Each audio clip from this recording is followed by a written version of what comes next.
Mapagpalang araw po mga kaibigan, mga kapatid. Good morning Mindanao, Philippines. Mga kaibigan, salamat ng marami sa ating Amang Diyos sapagkat isang linggo na naman tayo nakarating dito sa bahay-simbahan upang makapagsamba sa Kanya. Kaibigan, kapatid, ang ating pag-aaralan ngayon ay tungkol sa iba't ibang uring mga relihiyon. Ipabalik-balik ito sapagkat marami pang mga tao na hindi nila naunawaan ang mga sinasabi ko sa inyo. Sino po ba? Ano po ba ang mga relihiyon na lumaganap sa buong sanglibutan na ito? Napakarami. Uunahin ko itong Iglesia Katolika, Apostolika Romana, Iglesia ni Cristo,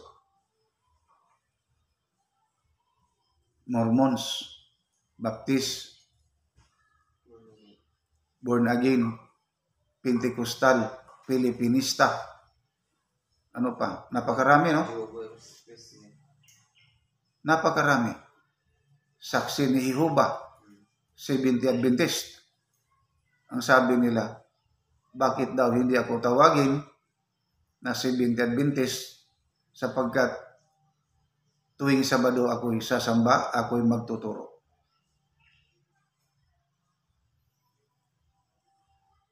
Ang sino po bang kautusan ang pagsamba sa ikapitong araw? Tandaan mo, kaibigan, kapatid, noong ginawa na ng ating Amang Diyos ang mundo, ang sanlibutan, nagawa na niya ang mga punong kahoy, ang mga halaman, ang mga hayop, mga animals. Siya ay nagpahinga, nagbulay-bulay pagdating ng ikapitong araw. Sa kalendaryo natin ngayon, ano po ba ang ikapitong araw? Di ba ang Saturday? Ang Sabado. Bakit ang ginawa ng mga Sabadista araw din ng Sabado? Ang nagawa ni Ellen G. White sa araw ng Sabado, yun lang ang nasunod niya. Hindi niya nasunod kung ano ang palisiya, ano ang patakaran sa sabi ng ating Amang Diyos. Tandaan mo, kaibigan, kapatid, sa panahon na yan, hindi pa niya nagawa. Hindi pa niya nilikha ang tao. Ano ang linikha niya? Ang una ang mundo, ang sanglibutan, ang mga punong kahoy, at ang mga hayop, at ang kadagatan, kabundukan, mga bato, mga yungib. Sa araw na yan, hindi pa niya ginawa ang tao. Ngayon, nung ginawa na niya ang tao, sino ang unang tao nga ginawa ng ating Amang Diyos? Si Adan. Noong si Adan ay nag-iisa, kasama niya ang mga hayop, ano ang ginawa ng ating Amang Diyos? Pinatulog niya ang tao. Sinong tao na yan? Si Adan. Pinatulog niya. At kinuha sa kaliwang bahagi ang tadyang ni sa lalaki si Adan. Tadyang. Ang ibig sabihin sa Bisaya ang tadyang gusok. Isang tadyang. At ginawa ng Amang Diyos, pinatabi niya sa kilid sa kaliwang bahagi sa lalaki ang ginawa niya mula nga sa tadyang ng lalaki, ginawa niyang babae na ang pangalan ay Iba.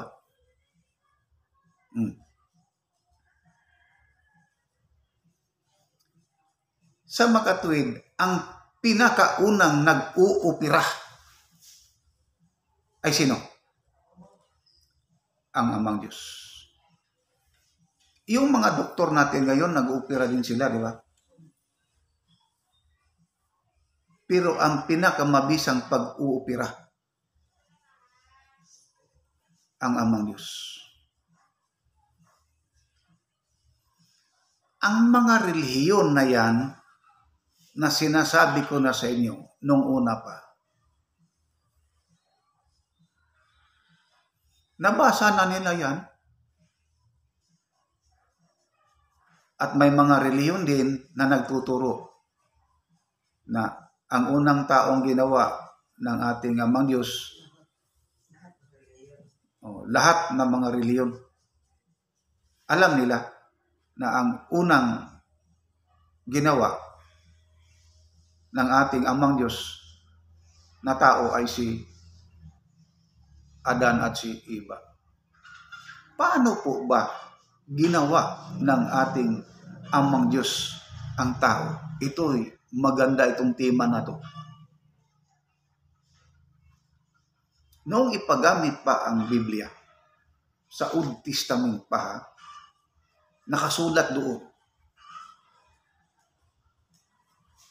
sa pamamagitan ng kanyang kapangyarihan ay mula sa hangin, tanan mo ha, mula sa hangin ang mga aligabok. At doon nagmula ang taong ginawa niya.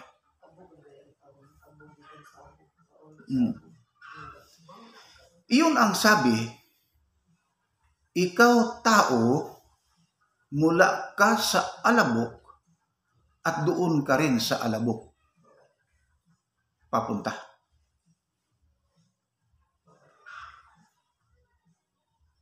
Grabe, no?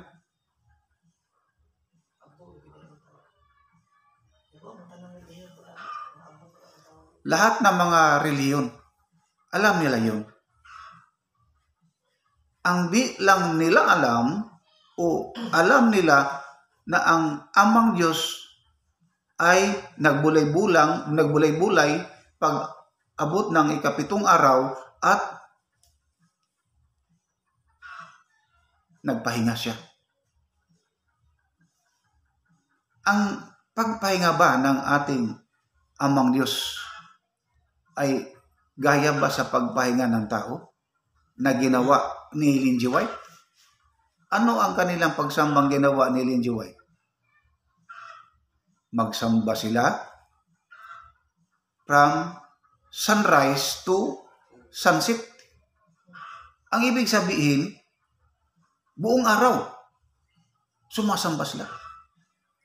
Sino po ba ang nag-utos na from sunrise to sunset? Si Ellen G. White lang ang nag-utos na.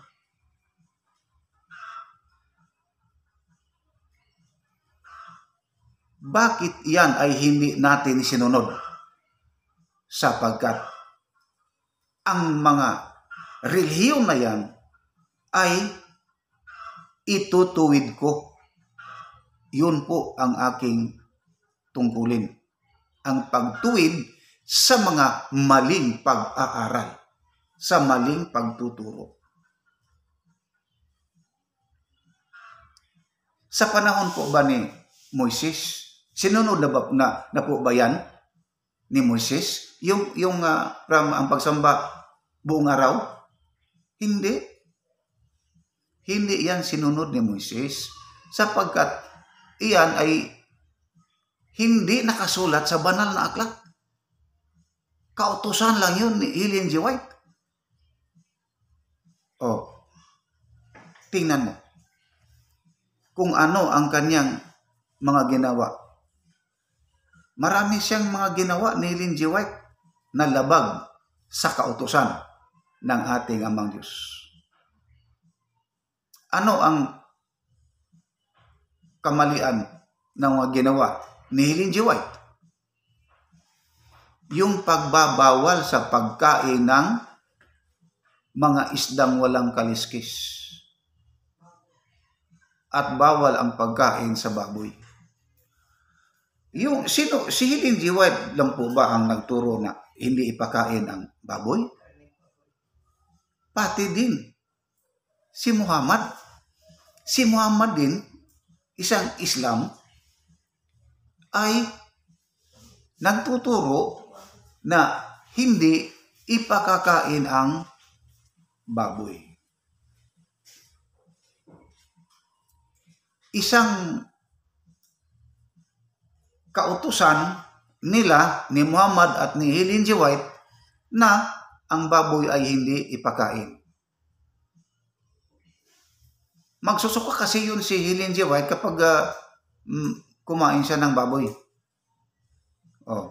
Ngayon, pinagdibatehan nila yun. Yung pagkain ng baboy. Pinagdibatehan ng maraming mga reliyon.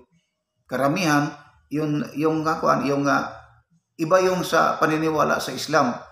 Kasi yung taong nabilanggo, pugutan na sana ng ulo, bukas, pagdating ng alas 9 sa umaga, pugutan na sana ng ulo. Yung taong makasalanan, kriminal. Ngayon, binilanggo muna nila. May isang salamangkiro na Indiano nakadaan doon sa kulungan nila. Ang sabi ng isang taong yung nakulong, ang sabi, Panginoon, tulungan niyo po ako na hindi ako mapatay. Bibitayin kasi ako nila bukas sa umaga. Pinagsisihan ko na po ang aking mga nagawang kasalanan. Ako'y magbabagong buhay na po. Ang isang taong salamangkiro, tandaan nyo, isang Indiano, tinulungan siya. O sige, bukas, kapag kunin ka na nila, ipalabas ka na nila dito sa kulungan, ikaw ay hindi na tao. Noong ipalabas na, pumunta na yung mga sundalo, kukunin na sana siya kasi ibitayin na siya. Ano pa ang kanilang bitayin? Na ang tao ay naging baboy. Iyon ang mga paniniwala nila. Hindi nila alam na ang tao na yun ay dininig ng ating Amang Diyos ang kanyang mga pagsisisi, dininig ng ating Amang Diyos ang kanyang mga dalangin. Ginawang instrumento yung Indiano na salamangkiro. Ano pang bitayin nila? Wala ng tao. Hindi ang mga Muslim kumain ng baboy sapagkat ang baboy daw ay tao. Iba din itong si Ellen G. White. Itong si Ellen G. White, hindi siya kakain ng baboy sapagkat daw ang baboy ay marumi. Kahit daw liguan mang baboy, sabunan mo na siya, bumalik din ang baboy doon sa lanang, doon sa lapok. Magkaiba ang kanilang mga paniniwala. Ngayon, dito tayo sa utos ng ating Amang Diyos. Ito sa panahon sa baha ni Noah.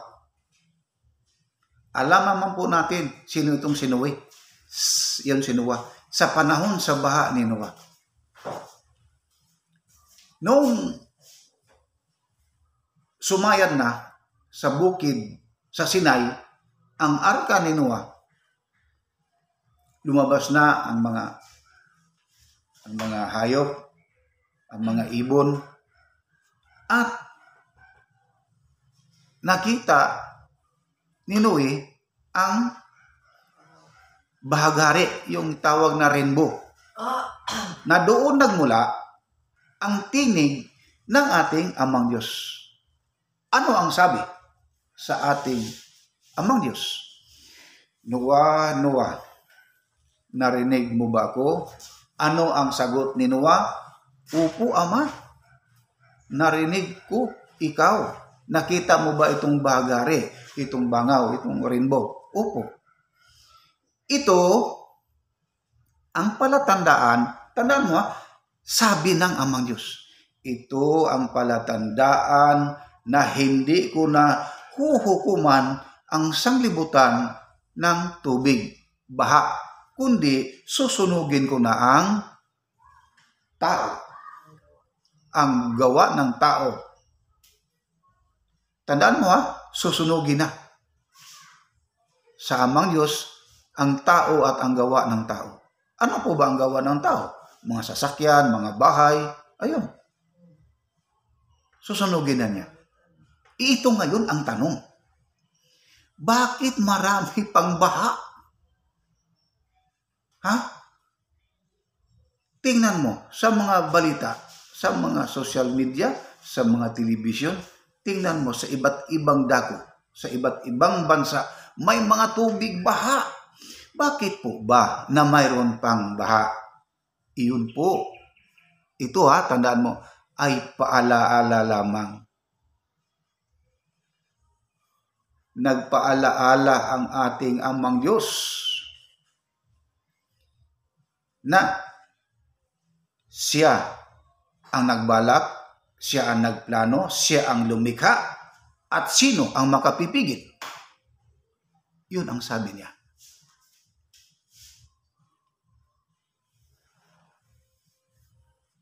Mayroon pang mga lindol.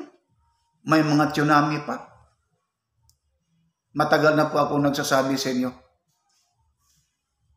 Yung Luzon na yan, sa sobrang kasamaan nila ng mga ginagawa, nandyan sa kanila ang mga pagnanakaw, pagpatay.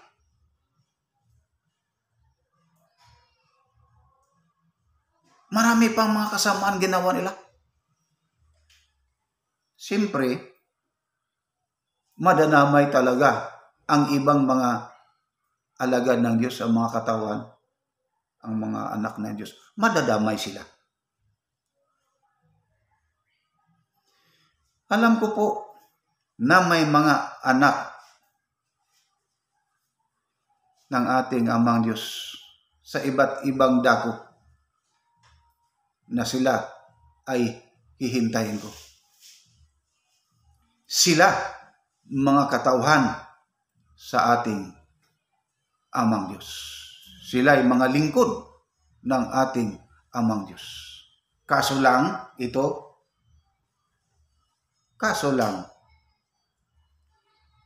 kapag hindi pa darating yung malaking digmaan, hindi ko pa sila makapili. Hindi ko pa sila makasama. Hindi pa. Sapagkat ang sabi ng ating Panginoong Hesukristo,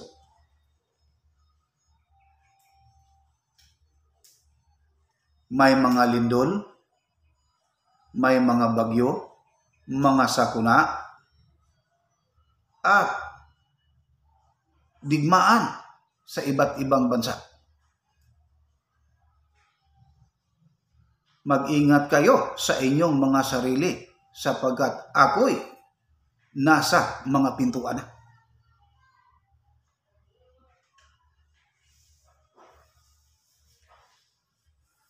Sino po ba itong si Jesucristo? Ang mga iba't ibang mga napakaraming mga relihiyon. Si Jesucristo daw ay Diyos.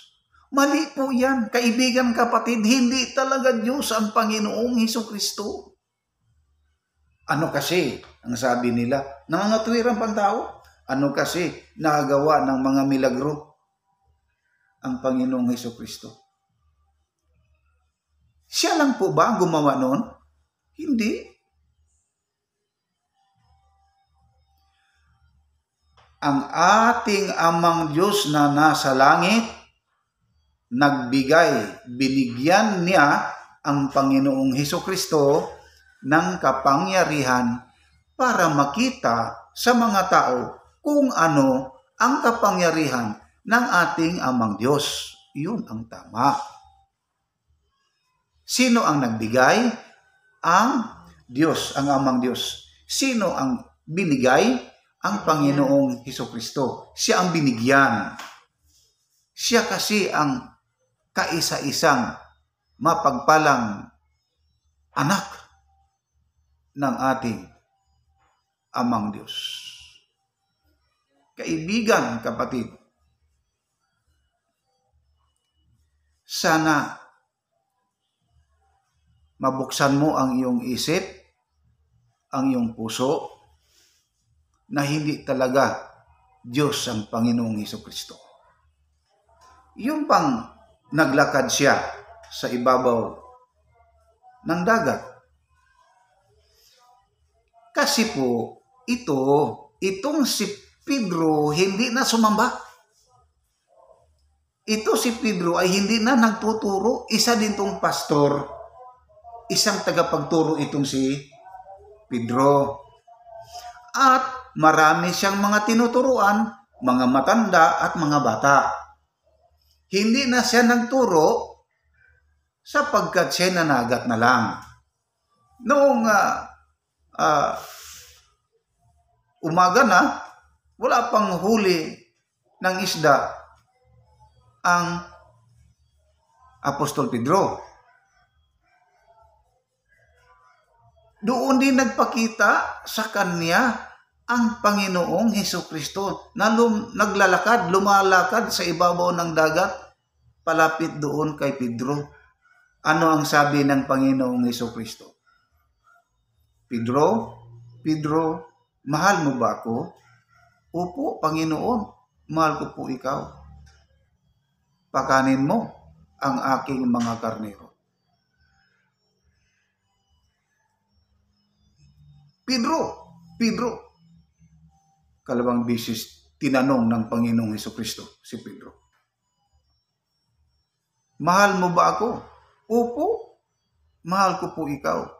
Pakanin mo ang aking mga nating karnero. Anong ibig sabihin sa mga nati? Mga nating tupa. Kasi mga anak, mga bata, ang ibig sabihin, ang pagkain sa mga bata nasa pagsamba rin. Hindi pag kumakain sa agahan, tanghalian, hapunan, hindi lang iyon. Kasi ang sabi sa ating Panginoong Hesukristo, hindi lamang sa tinapay mabubuhay ang tao, kundi mabubuhay ang tao sa pamamagitan ng salita ng ating amang Diyos na nasa langit. Bakit hindi ka sumamba? Ngayon, ano pa ang sabi ng Panginoong Hesukristo? Sige, ihulog mo yung lambat mo. Nasa dagat. Tandaan mo, kaibigan, kapatid, ha? Tandaan mo, ha? Nasa dalampasigan na si Pedro sa panahon na yan. Sa Bisaya, nasa baybay na. Nasa dalampasigan na.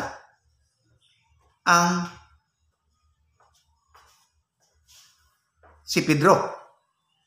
Ano ang sabi ng Panginoon? Ihulog mo ang iyong lambat. At maraming nakuha na isda, nahuli na isda si Pedro. Hindi siya makapaniwala.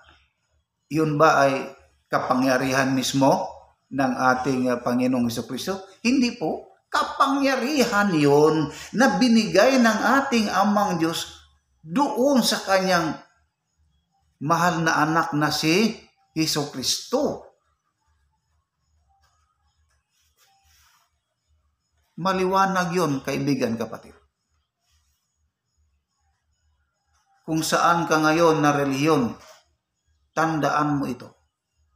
Ito ang totoo. Yun po bang pagkabuhay ng Panginoong Hesukristo sa 3 araw noon siya'y napatay? Sarili ba niyang kagustuhan yon na mabuhay siya? Hindi po. Kundi sariling sa ating Amang Diyos na buhayin siya. Kasi pinatay nila eh. Kung pinatay, may patay pa bang patayin? Wala, no? Siyempre, ang patayin ay tao, buhay.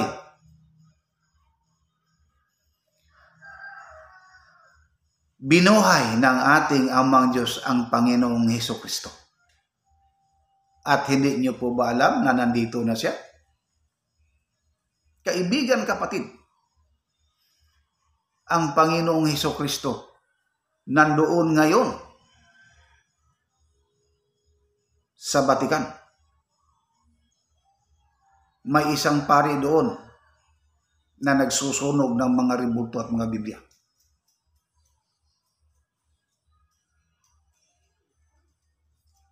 Hindi niyo alam kung sino yon. Lumabas siya sa kanyang pagkapari at sinunog niya ang mga Biblia at ang mga imahe. Di ba nagsabi ako sa inyo nung una? Nagpunta siya sa China. Nagpunta siya doon sa North Korea. At nagpunta siya doon sa ano pang lugar yon? Yung Russia. Nagpunta siya sa Russia. Ang mga tao na yan ay yung mga walang Diyos. At nung nagpakita ang Panginoong Hesukristo doon sa ibabaw ng kaulapan, ano ang nangyari sa Russia? Binaha sila. Nagulat sila. Sino ngayon ang magturo kung ano ang mga ginagawa ng ating Panginoong Hesukristo? Ako, sapagkat ito ang aking tungkulin, ang pagtuturo sa tama, ang pagtuwid sa mga maling mga pag-aaral. Maling pag-aaral ang mga sambahan na gumagamit ng mga Biblia, gumagamit ng mga imahe, mga ribulto, at humihingi palagi sa kanilang mga membro ng mga 10%. Mali yun. Mga abuloy. Mali yun. Mali na mali. Bakit pinagdibatehan nila yung Biblia?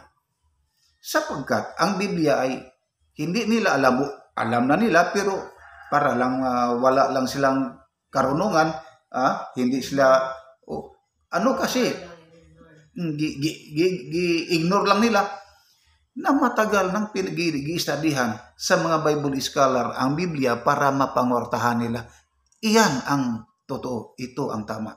Kaibigan, kapatid, sana po maliwanag ito sa inyo at magbagong buhay na kayo. Sumunod kayo dito. Ang Holy Quadro G Religion Incorporated lamang ang tunay at nag-iisa na relihiyon sa buong sanglibutan, sa buong daigdig, na ang relihiyon na ito ay sinamahan sa ating Amang Diyos, sinamahan ng mga banal na mga espiritu na nandirito ngayon, Kaibigan, kapatid, ngayon pa lang dapat magbagong buhay ka na, magsisi ka sa mga nagawa mong kasalanan.